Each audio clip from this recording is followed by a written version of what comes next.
Hi, I'm Dan, this is at Midlife Crisis Motorcyclist, and this is the Voge DS900X, or possibly the Voge 900DSX, I'm not quite sure.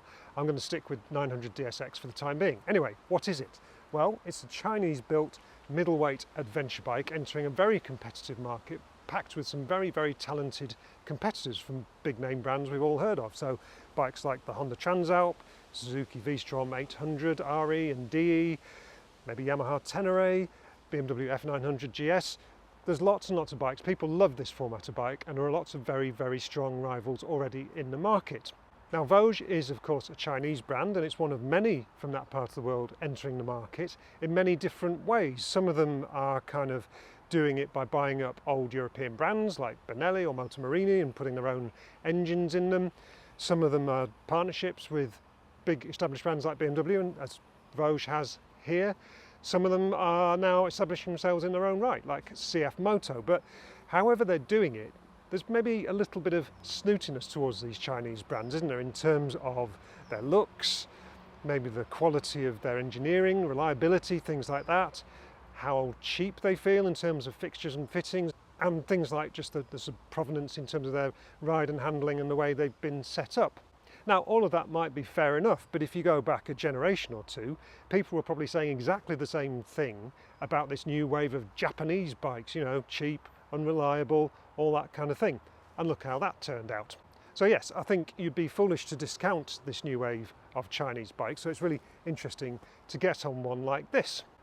Now, the engine at the heart of this bike is a fairly proven unit. It's an 895cc parallel twin that Voge's parent company Lonsin builds for BMW in a partnership that goes back to 2007. It's the engine that goes into all the F-series BMW parallel twins, including the F900 GS that this is up against. It has, in this bike, 94 horsepower, possibly 95 horsepower, nobody seems quite sure, but it's around that kind of mark, which puts it on a very competitive footing already with the Honda Transalp, which is about the same. It's more than the Suzuki V-Strom, it's more than the Tenere. It's a little bit less than the BMW, which I think has 105 horsepower, but it's certainly bang on the money. In terms of the rest of the kit, it follows the template for this class of bike. So we've got a 21-inch front wheel and a 17 rear in the kind of classic adventure bike format. They are, as you can see, wire wheels, tubeless, you know, it's quality kit already.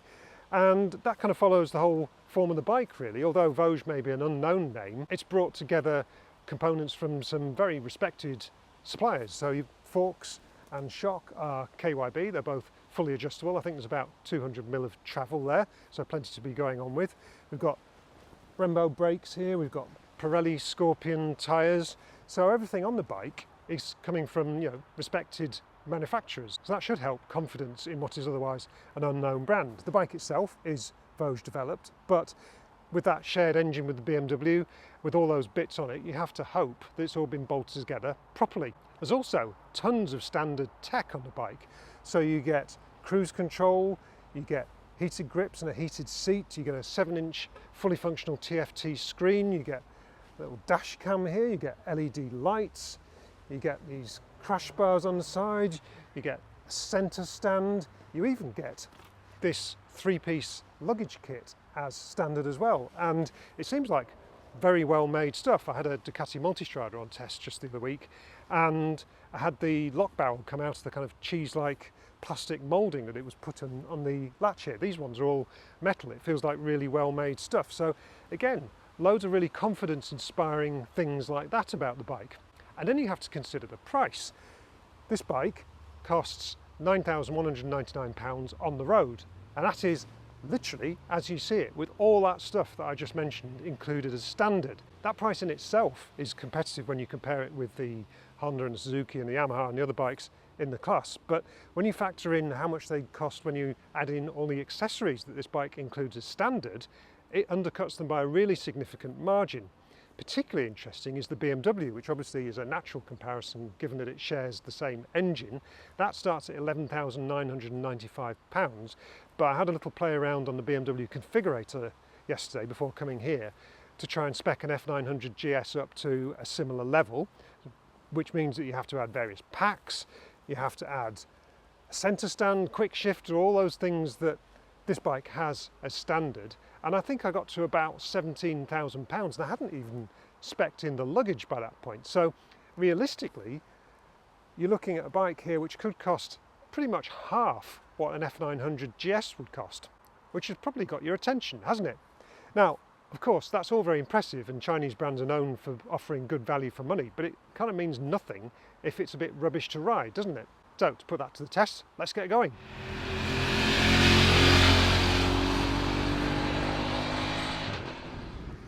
Okay, so time to figure out if this Voge 900 DSX really is a credible alternative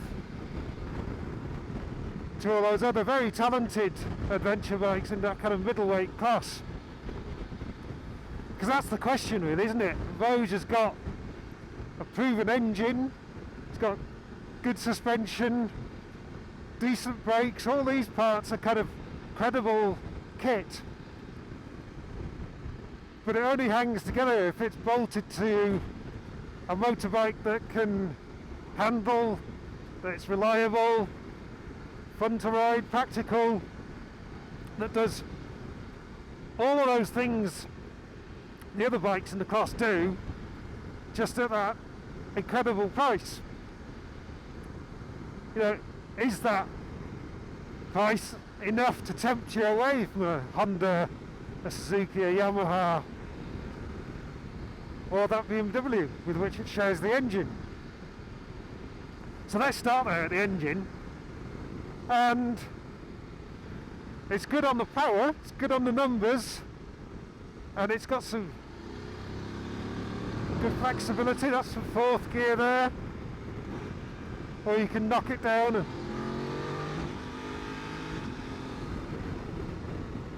and it's got some good go. Let's say 90 odd horsepower is up there with the Honda Chans out, but I'm going to say it's not going to win any awards for charisma or character. It's your standard modern day mid-sized parallel twin in that respect. You know, there's nothing particularly remarkable or characterful in the way it goes about its business, but it goes about its business and it gets the job done. Which sounds like damning with faint praise really, doesn't it? But it's a modern bike with a modern engine. The gearbox is good as well, everything seems very well calibrated, the ratios and everything like that, and the quick shift is very slick, so it does the job there as well. And there's just tons of kit on this bike, like the cruise control, the blind spot warnings, the keyless go, the pretty decent TFT dash here, and those proven suspension bits do work really well too. So I think there's about 200mm of travel. There's a big old front wheel to kind of get into the turns, that 21-inch wheel, and there's a steering damper as well, again standard. All part of the impressive standard spec. So when you come to a turn like this and you have to kind of tip it in, there's a lot of front end to get turned in, but then that's the same with any adventure bike of this size, so that's pretty standard stuff. And once it's in the turn, it seems pretty well settled, and I think the benefits of using that proven suspension kit shine through. The ride seems very well controlled, and you've got all that adjustability if you want to tweak the settings, if you're carrying a pillion, if you're loading up with baggage or anything else like that. So brakes are really good as well. The Brembos have got really good bites, really strong lever feel. So let's just try.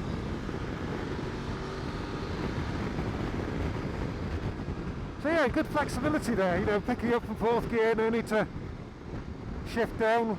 But yeah, the brakes have got great feel. Really confidence inspiring the handling. I mean, I've not been riding it long enough really, it's not an extensive test, it's just a kind of quick first go, but it seems pretty decent. There's no kind of obvious bad habits there. It all kind of, I'd be interested to know who's done the development work and whether that's all done in-house at Voge, or if they've had some kind of consultancy to kind of get it set up. But again, it sounds like damning with faint praise to say it's as good as it needs to be, but with those forks and the rear suspension unit, it's the same kit as found on most rivals, if not actually better in some cases. So unless they made an absolute mess of setting it up, it was going to be alright, wasn't it? So yeah, it's decent to ride. You know, it's flexible, it's torquey, it's handles well.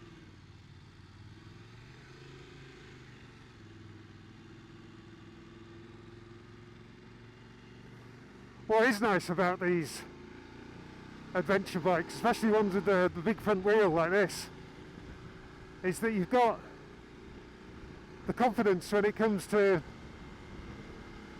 potholes and things like that. You know, you're not worried about banging into a pothole on a back road. So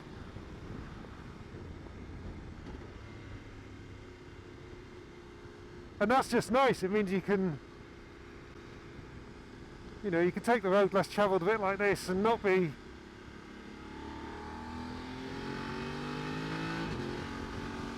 terrified that if you hit a nasty pothole you're going to be thrown off the bike. It's relatively manageable for a big adventure bike as well. I think the seat height's about 825mm, so tall but not as unwieldy as some.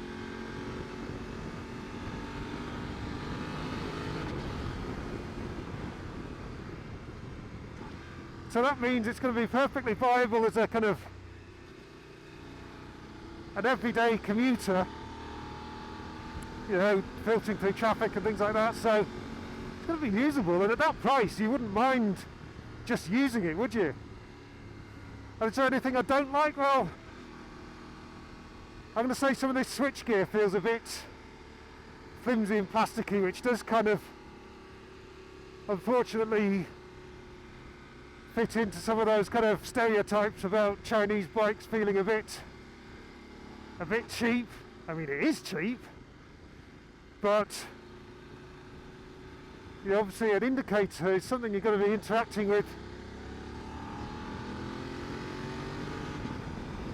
every day that you ride the bike, and the fact that it just feels a bit flimsy and cheap it's going to be a constant annoyance, I think. And it sounds really superficial to be bothered by things like that, but you know, if you're in the showroom and kind of comparing the Voge to some of its competitors, then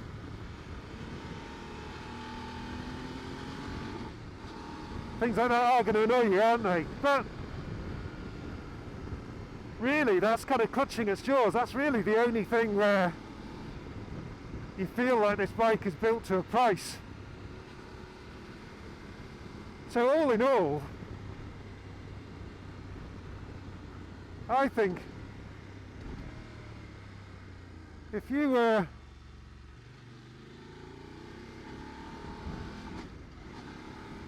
Honda or Suzuki or any of the other big name brands, I think this bike is going to give them something to think about. I think it's an interesting conundrum for BMW as well, isn't it? Because, you know, they've got that engine partnership, but all of a sudden their partner, their business partner, turns up with a bike that is pretty much as good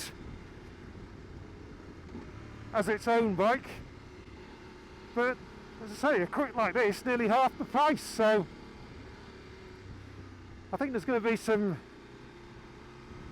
worried looks in the faces of some of those big name manufacturers that are building bikes that this is up against. So, but ultimately the proof is going to be as the ownership proposition, and that's the great unknown, isn't it? Because it's a brand that,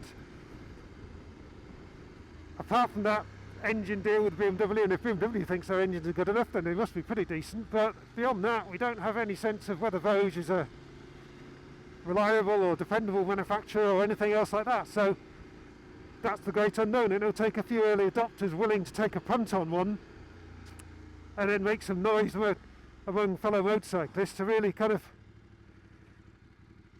figure out whether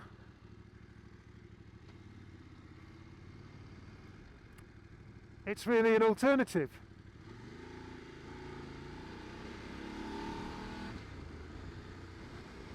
But on this kind of brief first impression, I wouldn't blame you for taking a punt. So there we go. That is a quick kind of first view of the Voge 900 DSX or D900SX or whatever it is we're calling it. First impressions of the Voge. Let's crack on and finish the ride.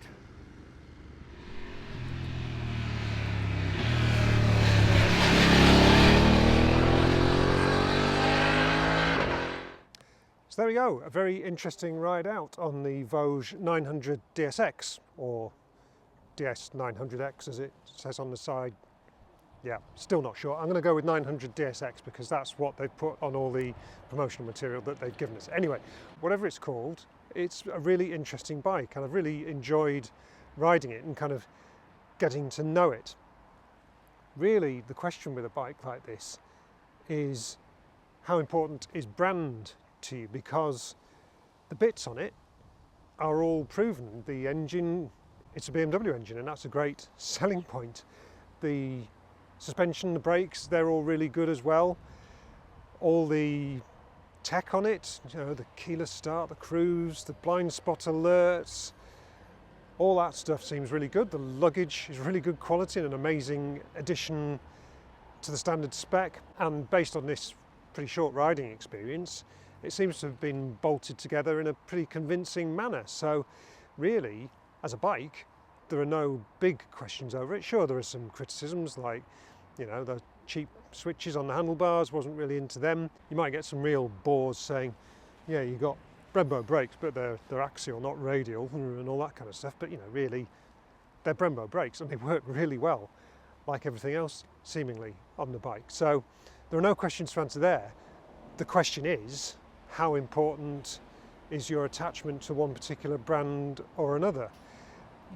Which is what makes it interesting for somebody like me, who's quite new to biking and doesn't have a kind of a standing relationship or an emotional bond to a particular brand. You know, don't have a history of owning Hondas or Suzukis or BMWs or whatever it might be. So if I were to walk into a dealership in the market for a mid-size adventure bike, and I was just looking at them in terms of spec and price and things like that, and brand didn't really matter to me so much, I think the Voge makes a pretty convincing case. On the flip side, those who do know those brands and do have some kind of connection with them will be looking at this and going, yeah, I don't know anything about that, do I? Why would I spend my money on that? So it's going to be interesting to see how this develops in the coming years as these Chinese brands get bigger and more competent and more established, and they launch more products into the market, into more categories.